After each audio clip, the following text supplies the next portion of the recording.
कमरिया झूमस बलमुआ, आज के रात होई पूरा धमाल।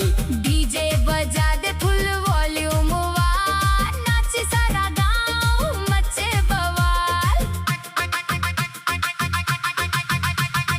कजरारी अखिया गुलाबी गाल, देखत ही हो जाला दिल बेहाल।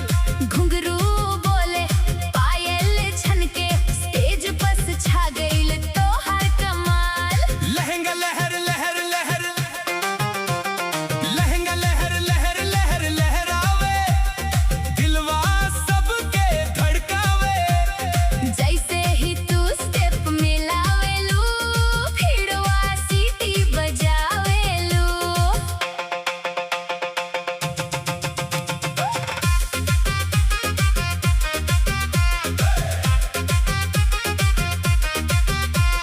चमके चुनरिया चमके सिंगार, तोहरे नाच पर फिदा बाजार।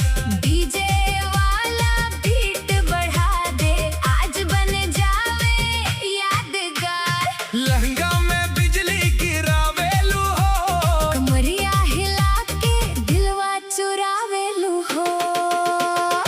एक बेर औरी स्टेप दिखा दा।